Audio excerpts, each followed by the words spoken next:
I didn't follow the popular retirement investment strategies like the 4% rule because I didn't want to have to sell stocks to fund my retirement. Another common strategy is dividend growth. The yield is only 2 to 3%, but the income grows faster than inflation. Some people buy real estate, and by the time the tenants pay off the loans, the cash flow funds retirement and grows faster than inflation. I did that one for a while before retirement, and it worked out pretty well. In the end, I chose a high yield strategy, and it's based off living off the income produced by a basket of stocks and funds, but also reinvesting a portion of that income to ensure that it continues to grow. And that's explained in this video that I call the 8% rule. And no, that doesn't mean selling 8% of your portfolio each year. As you might have guessed by now, this video isn't about retirement hobbies or finding your purpose. It's about money. Maximizing your income while in retirement so that you're less stressed and able to focus on more important things like exploring Vietnam and the fabulous food here. I retired in 2017, and at that time, I didn't know if my strategy was the best strategy. Also, I didn't know anybody else that was doing it. Most of my friends are still working. There's no instruction manual on how to do this. Now that I'm going into my 7th year of retirement, I can say with certainty that even though high yield isn't the best strategy for everybody, it is the best strategy for me. So my lesson learned here is to become aware of as many strategies as you can because the popular ones may not be the best for you. Also, you don't have to choose just one. You can mix, say, dividend growth with high income and make your own recipe. I switched from growth to income investing when I retired. If I had my time again, I would have started income investing a bit earlier. When I say growth, I was mostly holding index funds based on the S&P 500 and the Nasdaq like most people. As I mentioned earlier, I also invested in residential real estate, but that's a whole other topic. Growth was a good way to accumulate wealth over the long term, but income pays the bills. There are 2 reasons I would have begun income investing before instead of at retirement. The first one is timing. I was lucky enough to retire when the market was up, but if you happen to retire during a crappy year, like say 2022, selling those beaten down growth stocks to pay bills or to buy income stocks would have sucked. If your portfolio is paying you some income, maybe you don't need to sell stocks to pay the bills, so it takes the pressure off. The less obvious reason to start investing in income stocks before you need them is the education. There's a learning curve to understand BDCs and preferred stocks, CEFs, MLPs, covered call ETFs, etc. Better to begin retirement without having to do a crash course in those subjects, which is pretty much what this channel is. So what about taxes? Well, yes, growth is more tax efficient than income, especially when you have a paycheck. So it doesn't make sense to switch to income too early, but you could gradually ramp up with just a portion of your portfolio. Yes, you'll pay some tax on that extra income, but you'll arrive at retirement feeling pretty comfortable about what you're doing. The other benefit of starting income investing earlier is that it changes your spending habits. If you're a growth investor, buying that new car is a choice between something really cool and an investment that should eventually pay off one day, but who knows how much. It's a pretty vague concept. If you're an income investor, you're choosing between a cool car and an income investment that will pay you an extra, say, $4,000 in dividends per year for the rest of your life. I love cars, but I also love recurring income, so that's not an easy choice. The financial media is quite addictive. When the CNBC anchor says, "Coming up, Blackstone CEO Stephen Schwarzman tells us what he's bullish on for 2024. How do you not stick around to listen to that? Even though it feels like watching those TV shows keeps you in the loop, most of it has nothing to do with managing your retirement portfolio. As an income investor, it's mostly about picking stocks and funds that pay consistent distributions and then just doing nothing. The jobs report, inflation numbers, Fed meetings, I don't buy or sell anything based on that kind of daily news.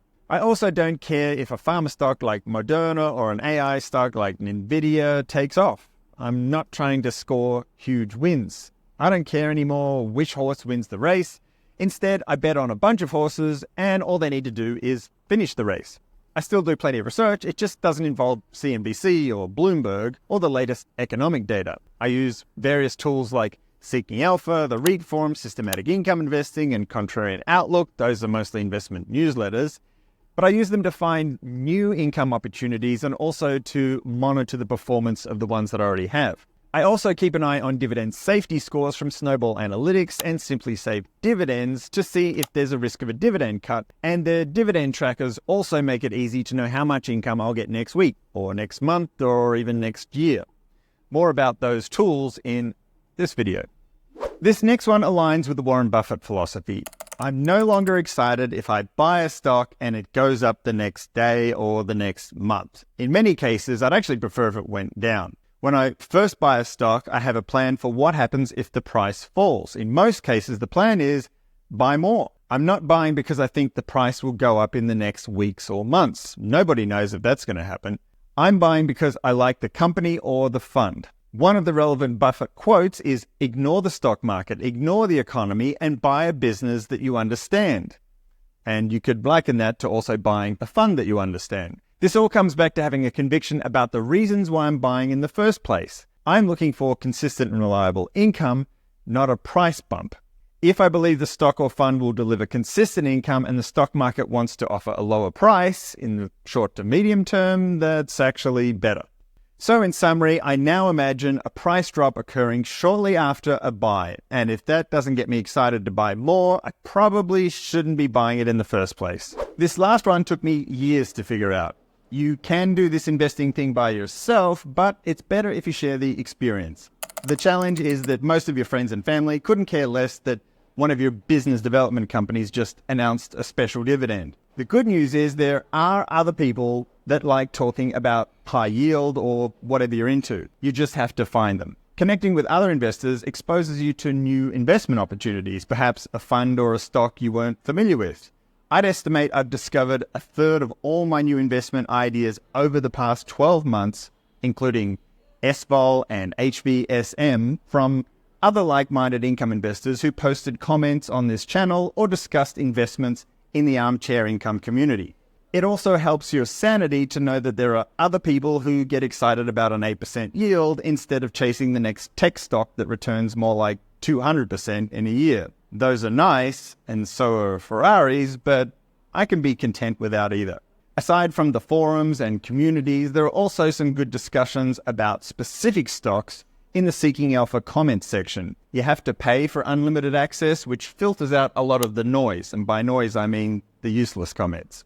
Even though connecting is great, I'm still filtering for bias. Some investors fall in love with a fund, a company, or even a CEO, and then they push it almost religiously. I'm not saying there's ill intent, but they're on a mission. There's also bias driven by incentives. Investment advisors seem to recommend the funds that pay them the highest commissions. And a lot of YouTubers talk about investments that get lots of clicks, and more clicks equals more ad revenue. The most viewed video on this channel, by far, is about TSLY from YieldMax. And that's an incentive to make lots and lots of videos about YieldMax, but I've already shared what I've learned about that topic and my opinions on it, so I don't want to make more videos about them unless I learn something new and interesting. And to be clear, this channel is pretty small, so the ad revenue is really quite tiny. But I can imagine for channels with hundreds of thousands of subscribers, these incentives would affect their thinking. Even though everybody is affected by bias, I think it's healthy to share ideas with other investors whose bias is limited to perhaps favoring the stocks they already own. That's just normal. So that's my 30,000-foot perspective after looking back over the past 6 or 7 years as an income investor. To receive discounts on the tools I mentioned earlier, my primary source of research for Seeking Alpha, and my favorite dividend tracker, Snowball Analytics, you can use the links in the description. If you're new to the channel, there are plenty of reviews of high-yield stocks and funds that get you up to speed pretty quickly. And if you're unsure where to start, I've organized my favorites into a playlist to save you time. That wraps it up for this look back at things I wish I knew when I retired. More armchair income coming soon.